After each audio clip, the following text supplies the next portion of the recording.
We're broadcasting from the Middle Tennessee Electric Studios. Visit mte.com. Middle Tennessee Electric, serving to make life better since 1936. This is a WGNS Action Line. Talking with Rutherford County newsmakers since 1947. This is a WGNS Action Line. Now your host, Scott Walker. Joining us in studio this morning, Murfreesboro Mayor Shane McFarland. How are you this morning? Back again, Scott. I know it. It's I was here Monday. Feels better today, though. Yeah. Well, Monday felt good. Monday felt great, too. Yesterday, though, 70 degrees yesterday is pretty nice. 2 weeks ago, that was insane. Oh, my gosh. I don't remember feeling cold like we did some of those mornings. I mean, it was like negative something with a wind chill. It was rough out there. I know, especially with the dog, too, trying to figure out how to walk the dog and, yeah. And how to stay upright. I think something I've noticed, the older you get, the worse you feel when cold weather comes. Yeah, it's true. Yeah. It's like once you hit 50, and it sounds, I was telling you earlier, it sounds weird to say I have grandkids, but once you hit 50, it's like, what's going on here? Man, I got my AARP card in the mail the other day, and I threw that son of a gun right in the trash. That's not for me. I'm like, what the heck's going on here, man? Somebody's pranking me on this. That's right.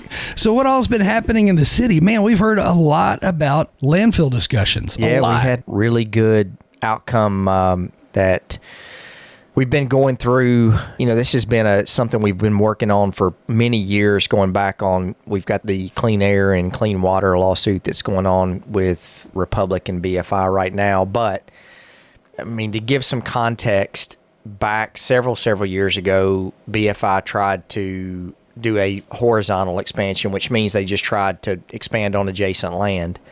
And they went to the Central Tennessee Solid. There's a process. The Solid Waste Act in Tennessee says that for an expansion, you have to go through a defined process. And that process, that you have these regional boards that they have to make application to. And if that application is denied, it does not go any further. And so they made application for a significant expansion horizontally.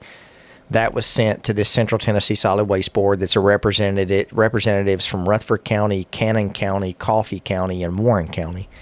And they voted that down. Well, the applicant sued that board, and these boards are quasi-governmental boards. They're appointed by different bodies, and they don't have money. So we stepped in, and the city of Murfreesboro stepped in and intervened in that case and helped defend the board. It went to court, and Republic lost, and BFI, Middle Point, whoever they are. Because it's Middle Point, and then it's BFI that runs it, but it's owned by Republic. Kind of confusing. A lot of it, I think, has to do with liability, but that's above my pay grade.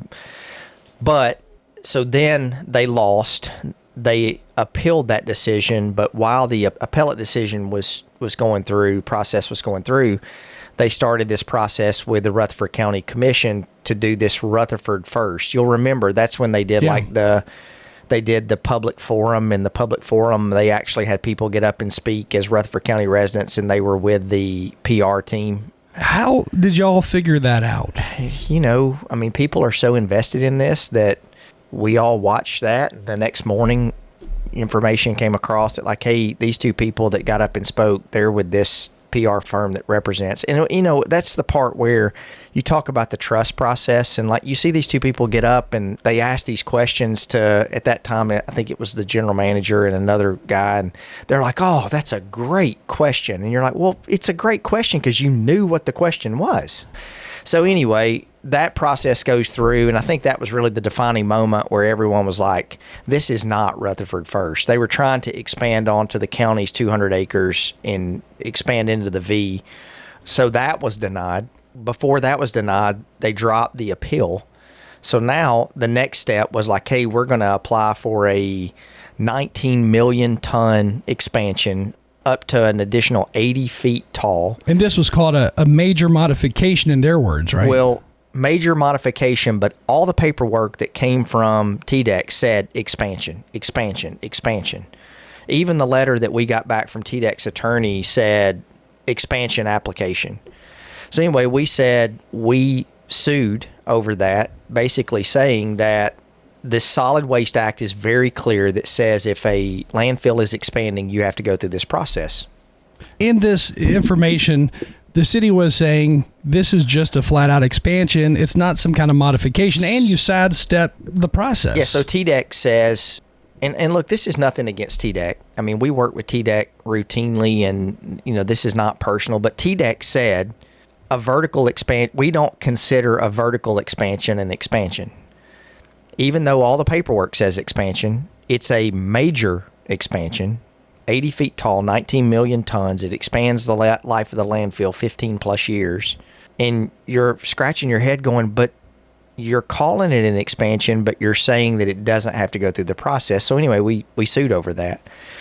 So the Chancery judge in Davidson County issued a ruling, and there's some legal jargon that goes with it. A writ has to be filed, but basically said, yeah, no, this is an expansion, and you have to go through the process. So they halted the vertical expansion that TDEC was ruling illegally, in our opinion, and they're making them go through the process where they have to resubmit, go through the regional board process, and then the regional board makes a determination on that. So in Nashville, the courts basically shut down TDEC from taking on any more applications from the landfill folks. For this expansion, yes.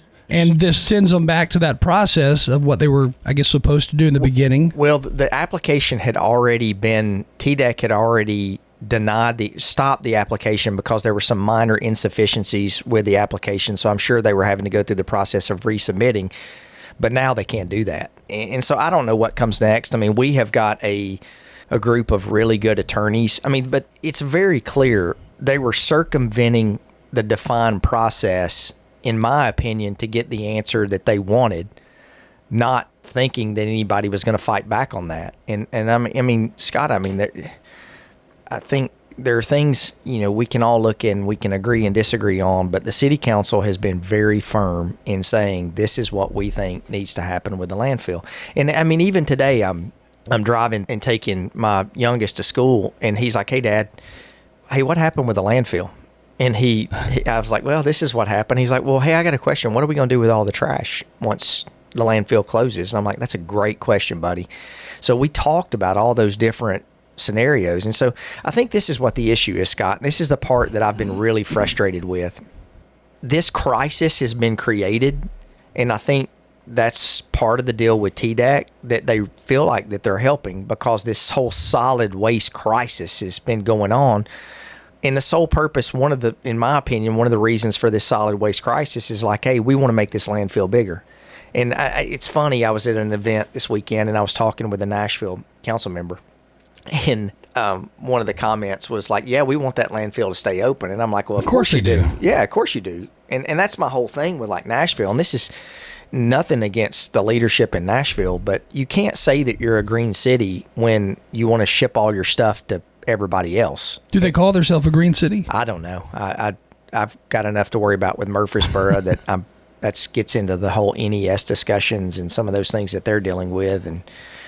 But I think our goal is to protect Rutherford County, and I've said this routinely. This is not just a MURFREESBORO issue. This is this Smyrna, Laverne, Rutherford County issue. And Mayor Carr, he put out the nicest statement yesterday, just talking about how well that the city of MURFREESBORO and the city council has all worked together, and he appreciated our leadership. And this is one of those things that as a county, we've worked really well with them. And it's a huge issue moving forward for our entire city and our entire county. But I do think, and you go through and you look at all the data, the majority of people in MURFREESBORO, and I think the majority of people in Rutherford County, once they're educated on the issue, they don't want the landfill to expand. And this is where I go back to, Scott. This is about one thing. You can have a group talk about that we're for sustainability, we're for being good neighbors, we're for all these things. Great. But there's one overriding factor that comes with all this. It's profit, period. They're not doing this out of the goodness of their heart. I mean, it is a for-profit business. If it were for all those other things, then the landfill operator would come and say, okay, let's just make this a landfill for MURFREESBORO or for Rutherford County, for Cannon County, for Coffee County, and Warren County. But they will not do that. And there's a reason why. They want Davidson County's trash, period. That's it. 70% of the trash that comes into that landfill is from Davidson County. They want it. They get paid for it. They make money off of it. And we're the ones who have to deal with all the ramifications. And I guess one of the issues that came up over the years, the Jackson Law, which it allows for, I guess, certain things for counties, municipalities to say or vote against things happening with landfills. But the problem is there's private contracts in place, from what I understand, with the county and the city, and there's certain things you can and cannot do because of those contracts. Yeah, and I think that's going to be, you start looking at how this game has been played. Strike one, you tried to expand horizontally, it got denied. Strike two, you tried to go to the county, you tried to get their landfill to do a major expansion. That would not have to go through the Jackson Law process because they would argue that is the expansion of existing landfill on the county side. We disagree, and we'd fight that too. Strike two. Strike three, now they've tried to do this vertical expansion. And man, I flew over the landfill yesterday. Coming in, I had to fly to East Tennessee and come back. And the amount of birds that are over that landfill, it's unreal. And so you take about making that 80 feet longer and airplanes flying over that, birds and airplanes don't go well together. So anyway, strike three, this one. I think there will be a push. And luckily, I think our delegation has been steadfast. So when I say our delegation, our state delegation, there will be a push to do away with the Jackson Law. That will be the next thing. Or there will be a push to do away with these regional boards because they're not getting the answer that they want. They want to be able to say, you've got these people who are saying, not in my backyard, and we have this solid waste crisis that we have to solve, and there will be a push, and man, there will be a time to start fighting on that as well. Ultimately, neighborhoods and neighbors should determine what goes in their neighborhood. That's the country we live in. That's the county we live in. That's what the city that we live in. There's processes to go through that. And you can't circumvent those processes. And I mean, I've continued to say this. Rutherford County, we've done our part for 40 years. Since 1988, when that landfill was sited, the early 90s, I think one of the worst decisions to go back was this contract that the county put in place back in the early 90s that allowed, a tipping fee that has not changed, and allowing outside waste to come in. I think if the people that were on the county commission in the early 90s saw what that landfill has become, I would really think that they would say, we don't want that. I contend, and I believe the residents agree with this, Rutherford County, we've done our part for the last 40 years on taking everybody else's trash. It's time for somebody else to step up and do it. And, that's one of the things I would say with Nashville is every county can help determine what they do with their waste. It's time for them to do that as well. Now, you brought up the flight over the landfill, and I know Dr. Brian Terry, state representative, he also talked about how MTSU, as an example, they don't even want the landfill to continue to grow upwards because of that problem with the flight. And he said something about the FAA doesn't want it.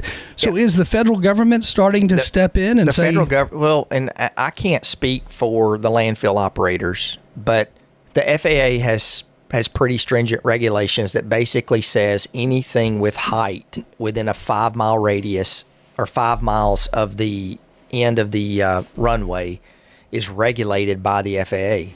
Is it in direct line with the runway? It is the direct center line of 18, the south approach, going south. At Murfreesboro Airport. It is directly over the landfill. I didn't know this, but as the landfill builds taller, those thermals continue to rise. And birds. Makes it easier for birds to fly. I've got a video. Like I flew over it. I flew over it yesterday, and I'm like looking out the window of the airplane, and I'm like, birds. Yeah. I mean, they're everywhere. So you imagine taking that landfill 80 feet higher, you got a problem. And so that's one of the things that MTSU, Dr. McPhee, sent a letter to the city and to the state, basically saying that they were to TDEC that they were absolutely opposed to the vertical expansion of the landfill because of the safety of their students. We're opposed to it because the safety of the general aviation community that comes in. And so here's the thing you have to think about. It's called the approach. So an airplane hits a fix, they turn in on the approach. And so from that approach, it gradually descends down to the runway. And so you're descending over that landfill the entire time as you're looking at birds out the window. And again, birds and planes don't do well together. I mean, they don't like each other. And so that was one of the things that, like, if you figure that the landfill goes an additional 80 feet tall, then the birds go up an additional 8 to 10 stories above that. Yeah. Well, then all of a sudden you've got birds that are in the sight line of a pilot trying to land. It's a bad deal. And so that's, in my opinion, not being a good neighbor. We'll continue to fight this. I think the city has been and will be all in on these discussions. And really, I think what we need to do is move to the next, what's next. And we've got several different options, but that's the thing. The landfill operators, they want to poo-poo every next step because that cuts into them being able to landfill, which is the cheapest, but it's the most profitable as well. So, when I flew over the landfill yesterday, the amount of trucks that were lined up over the landfill waiting to get in and out of there, it's unreal. Is it more now than compared to, let's say, 10 years ago? I would have to, I don't know. I'd have to assume it is with the growth but here's the other part too. That can be manipulated as well. I think the gate rate, they've lowered their gate rate. That's what I was told yesterday. But you can manipulate how that trash. So, for example, if you want to extend the life of the landfill, you let less trash come in. So there's ways to manipulate those numbers, and those lifespan numbers of the landfill have moved all over the place, even since I started this in 2014. Now, Republic Services, BFI, these are for-profit entities. Yeah, I don't know BFI. I can't speak to their corporate structure, but you basically have a holding company that owns the landfill. That's BFI of Tennessee, I think is what it is. So that section, is that a nonprofit? How does that unfold? It looks, the profits clearly flow up to Republic and to their shareholders. So it's a lot to unpack. It is. And there's a lot of it illegally. I can't go into all of it, but I just say this, and this goes to the resident. I'm sure Republic has a great legal team, but I feel very confident in the group that the entire team has put together to represent the city of Murfreesboro and Rutherford County. Part of being a good leader, I think, and the city council agrees with this, is surrounding yourself with people who are a whole lot smarter than you are.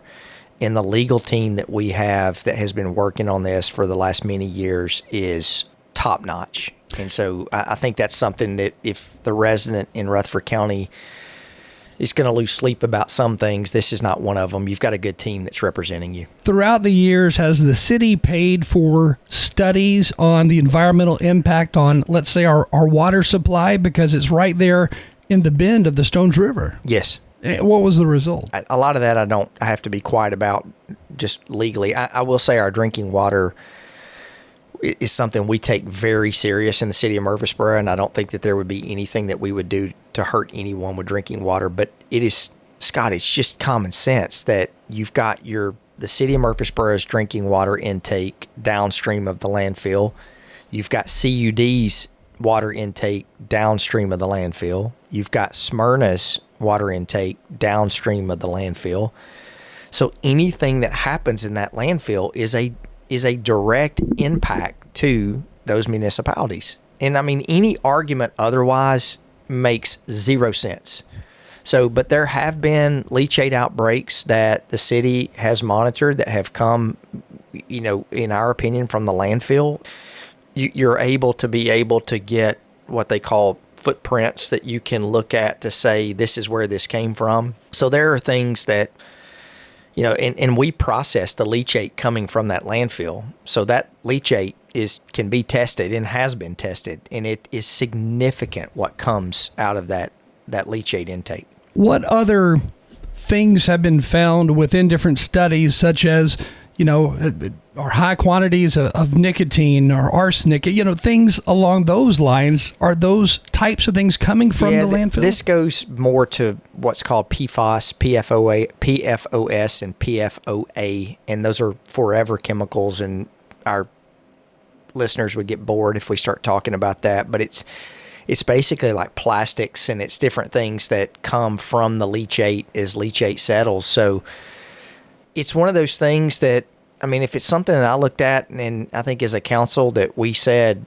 hey, it's not anything to be worried about, but that's not what the experts tell us. It's something that we most certainly need to be worried about, and I think that's one of the reasons the city of Murfreesboro continues to push and work on this. Now, have there been further studies on things like illnesses of those who live within a certain radius of the landfill or anything like that? Cancer rates? I don't know about that. Yeah, I don't know from that standpoint. I'm just curious.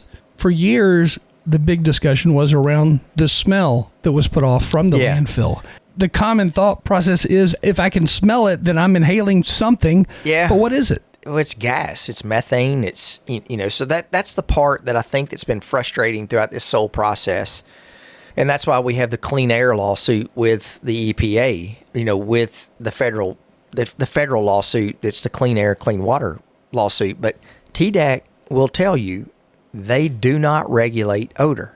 There's no regulation in point to regulate odor. So throughout this whole process where we've had over 4,000 odor complaints, and that's just the people who get on the portal and fill it out. Seems like that would fall under the Clean Air Act in some way. Well, that's what we're proceeding for, but that's the whole point that, I think that you see these holes that, and I look at it like this, that if you've got two pieces of Swiss cheese and they don't line up, that there's a lot of times when those holes do line up, that's when an accident or when something happens. And so there's times when atmospheric conditions, cloud cover, temperature, all those different things that they line up, and then you get this just awful smell. Part of it too is, I think, the other part, and this is something that doesn't want to be, the landfill operators don't want to discuss. You have to cover the trash. And you can go out there numerous times when it's raining or trash is still coming in and the trash doesn't get covered. And when it doesn't get covered, it smells.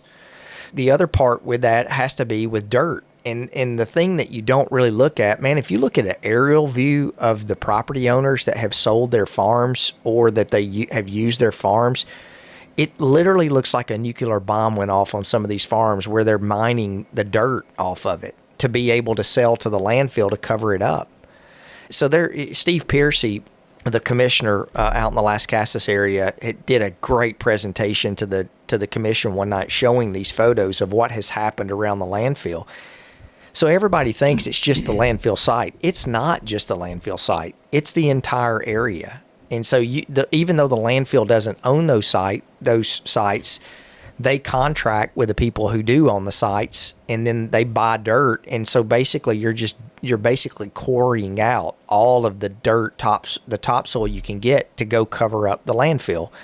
What does that do to the rest of the land that's left? So it's like this cyclical, or not cyclical, it's like this down effect with everything that happens with the landfill affects something else. And that leads to another question. If you have people who own farms near the landfill, were they not able to grow their crops anymore because of something dealing with something coming from the landfill? I just think, here's the overall issue, and people will say this, well, you're just advocating for the landfill to be somewhere else. Yes, because I don't think anyone anticipated the growth of the entire city. And you'll hear people who will say, well, like, hey, if you don't want to live next to a landfill, don't live next to a landfill. And I think I disagree that just because you came after the landfill doesn't mean that landfill should affect you and you have nothing to say about it.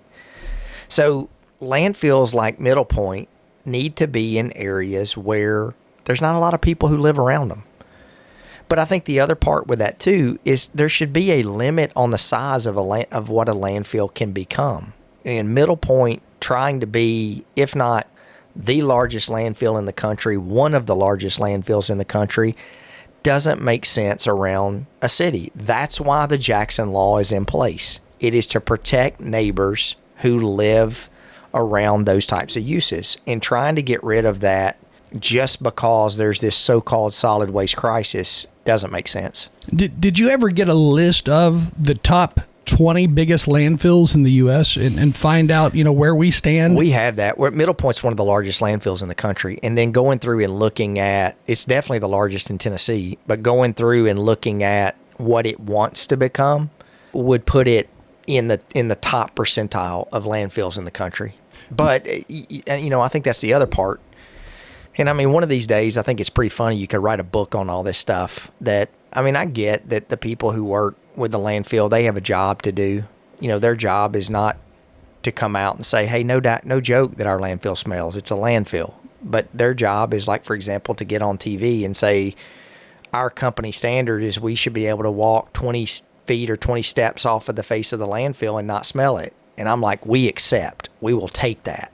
But that's just not what's happened. And, I think the other part, and this really goes back, it's more of, I think if that history had been there of operation where it had been operated efficiently, effectively, and correctly, then it probably would be a different discussion right now.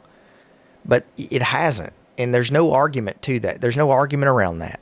You can spin it however you want to say it's Rutherford first, that we're good neighbors, and you can say that. But, like, the proof is what has happened over the last many years. And I forget how many violations they've had, major and minor, since in 2025, but it's significant, and someone can say, well, it's just a minor violation. Well, how minor is a violation if it's a violation? And so I think those are the things that all of this has been going on while there's a federal lawsuit. So, like, if it were me running a business like that and I was being sued by the municipality that I'm in, that place would be 10 out of 10 at all times. So I think there's some things that we've learned over this. Regulation is a big process. I think that overall, the inspections and those type things need to be done more frequently, and they need to be done more stringent. And so I think that's some of the things that we'll continue to advocate for. And luckily, you go look at our entire delegation. You look at Brian Terry. He's been an outspoken advocate for where we are. Senator Reeves chairs the committee. Robert Stevens, Tim Rudd, Don White, Charlie Baum, who lives in the district, Mike Sparks, all of them have been super supportive on the fight that we've taken up. And then on top of that, you've got former state representatives like Donna Barrett, who now serve on that board. Look, I'll say this. We could not be where we are right now without the work of Donna Barrett. And Donna she's on the new solid waste study committee that the state put together. She's worked on recycling. I mean, look, there's no bigger advocate for Donna Barrett than the mayor of Murfreesboro. I mean, we've gotten to know each other well just because we've worked so hard on this. And I'm telling you, she has been a huge proponent in making sure that we find what's next, but we also protect our residents. So Donna's done a great job. You don't find people like that often who, once served as a state representative, and now they're fighting this fight with the city trying to figure out solutions to trash. Man, and I think it's really across the board. That's something that I've been really surprised. So when we were going through this whole discussion with this Rutherford First program, with the county commission, even going back to when Mayor Burgess was mayor and the county commission voted 21-0 to not allow an expansion, and then the county commission recently said no to it as well. Everybody has pretty much been lockstep in saying we're not doing this. I mean, there's been some outliers here and there, but ultimately I think when everyone gets the data and gets the information, that everyone's like, okay, that makes sense. And so I think that's the other part too, Scott. And there's a cost to this, and solid waste is not going to be free. And some people don't like hearing that. But the other part too is, the county gets $1 million a year or something on the host fee. But here's the things that you have to take into account. Of course, we get free tipping, but there's a cost to that. And I think you look at the amount of truck traffic that comes in on Jefferson Pike and Memorial 840 on a daily basis. There are costs to what occurs with that. And so I think if you really started putting pen to paper, I'm not sure that the costs outweigh, or that the benefits outweigh the costs. And look, there is no benefit that you can put on public safety, your health of your community. And as we grow, of course, we have to take our trash somewhere, but we have to protect our natural resources. And the Stones River is not getting any bigger. Our water source is not getting any bigger. So we have to protect what goes into that river. And look, this is not just drinking water. I mean, look at the farms that are downstream of that landfill. You look at livestock, crops, all those things that are grown around that river. Again, it's something I think that we all can agree there has to be a better way.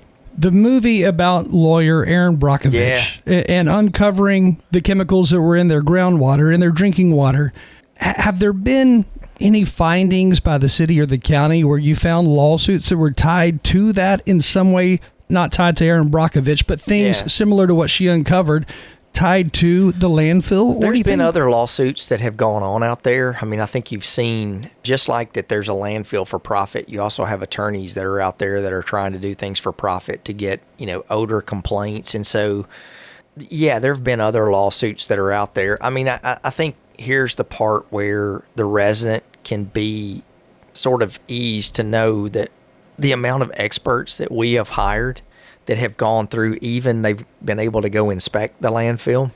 We have the data to be able to show as we go through our lawsuit, our federal lawsuit, here's what's going on. And look, if everything were rosy, and we wouldn't be doing this. I mean, look, we have lots of things inside the city that we need to do besides fighting a landfill. I mean, we've got roads that need to be built. We've got transportation projects that we want to pursue, that we are pursuing. We've got parks that are going through. Public safety is a huge thing that we continue to invest and work on. So that's the part where the resident, I would say this, and sort of my internal deal for 2026 is keep the main thing. And we're doing that. And so that's the part where I want to make sure the resident knows while these other things are going on, we're still working like heck on all of these other things. Our number, by the way, 615-893-1450. And I think a lot of these questions that we've got in text, we've already got answers to. One asking, where does the city of Murfreesboro stand in negotiations or collaboration regarding the landfill's future? And that's still kind of up in the air, I guess. Another question was, is Murfreesboro aligned with Rutherford County's position on the landfill expansion or alternative waste solutions? And I think that's an answer, yes. I mean, so I think one of the things you're going to see, the county's got their transfer station that they built out on Landfill Road. We've got our transfer station that we're going to be building out on Butler Drive. We're going to work through with that. I think there are some very interesting and exciting waste to energy projects that you're seeing come on board, and that the city has the opportunity that we could do some of those. So I think the county and the city, we're aligned in, what we want to do and how we can do that together. I say this, Scott, I've worked with 3 different county mayors, and I've worked with the county when things were great, and I've worked with the county when things were not as good. We are in a really good spot with partnering with the county right now. I mean, I use this as an example. 2 weeks ago when we had the ice event, the snow event, the county and the city worked flawlessly together. The emergency management director, Chris Clark, they were all coordinated together. You go over to the EOC, Emergency Operations Center, and there's people from every municipality in there working together, and the county working together. And so we're at a good spot with the county, and I want that to continue. And look, part of that, I would say, is on me too, because I think there are things that you see we could have done different in the past. I don't have it's something I have to work on. Like I don't have weight in my vocabulary. And so I think whenever you see something that is good that needs to be done for the community, and there's agreement in that, like I think most people expect that you don't have a committee to solve the committee to do you fix the problem and you move to the next issue. And I think that's caused some issues before that I've had to address just in me, because I want to get things done for our residents. But I think we are in a really good spot with the county right now. And involving the county and the landfill, we are 4 county mayors into all of this, and one previous called county executive before that. So I mean, there's been a lot of years of folks working on and dealing with landfill issues. Yeah, I mean, I've worked with Mayor Burgess, Mayor Ketron, and Mayor Carr, all 3 good mayors to work with. I mean, I think we are in in a great spot working with Mayor Carr right now and working with the entire commission. The Chairman Phillips has been great to work with. So I talked with Commissioner Reed the other day. I mean, I think this is the thing that you have to. Everyone wants the community to be better. There's not one single elected official that I talk with. It's like, hey, how can we make things worse? No one wants to do that. It's just different people come from different backgrounds and have different opinions on how to get there. And so I think part of being a good leader is a whole lot of listening more than reacting. And the other part with that, I strongly advocate for is you get good people who know what they're doing. A good example is our street department, our public works department, Raymond Hillis and his team. Man, I don't know how to operate a salt truck or what the best way to run a route. They do, and they execute it flawlessly, and they did during the ice storm. So you have to be able, as an elected official, to be able to understand that you don't know everything, but you need to make sure you've got people advising you who do in their specific area. And so I think that's something that the city's done really good with. I think the county is doing really good with that as well. And that as elected officials, we listen to those people, and then we make sound decisions on recommendations that are being given to us. Again, Murfreesboro Mayor Shane McFarland. Now, during those ice storms, snowstorms that we had, it seems like Rutherford County overall, the city of Murfreesboro, Smyrna, Laverne, they did not see the mass number of problems that Nashville, for example, saw. Then you had other counties like McNairy County shut down as a whole. I mean, you had big problems in a lot of areas. You did. I said this, WKRN interviewed me last week, and I'm not getting involved in the political climate of what's going on in Nashville right now. There's a lot. We've got enough in Murfreesboro to handle. I will say they are in a very similar situation that we were in when we had MED, the Murfreesboro Electric Department. That was a board that was appointed by the mayor, as opposed to what we have now with Middle Tennessee Electric, where you have an elected board that represents different districts. I think that's always better when you've got representation, because like in Nashville's case, I say this to Mayor Cole. Mayor Cole has got residents in Laverne who are served by Nashville Electric Service that have zero representation in the service that they're getting. Zero. That's a good point. And so you've got people in Hendersonville, for example, that were without power from NES, and they have no recourse. So utilities are almost like a monopoly that you can't just say, hey, if you don't like it, go get your power somewhere else. You don't have that option. So I would say this, and I think this is something important with our city. You can't prepare for one of these events in a week. It is a constant. We're buying equipment for snow events that haven't occurred yet. And they're planning for those type of events before they occur. And that's one of the things with Middle Tennessee Electric that I will say. I was in Nashville last week for a basketball game on Saturday. And you ride down there right away and you see trees. This is after the snow event. You see trees hanging over their power lines everywhere.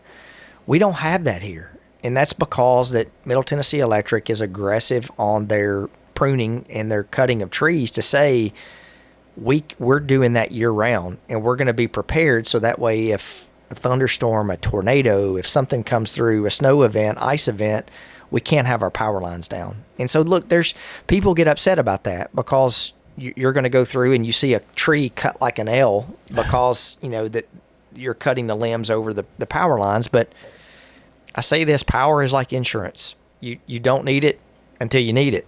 Yeah. And so you got to make sure that it's not fun being without power. No, and that one tree affects, maybe 100 residents in one area and 1,000 in another. Yeah. It's a big deal. So, and I think that's another one of those things, man. And I think going back and looking at the transaction between MED and Middle Tennessee Electric, I still argue that I still contend. I think 15 years from now, people will look back and say it's one of the best decisions Murfreesboro has ever made. Rates haven't gone up, service hasn't gone down, infrastructure has continued to improve. But anytime you get politics involved in service delivery, which clearly you look at sort of what's going on in other places, it has gotten involved in that.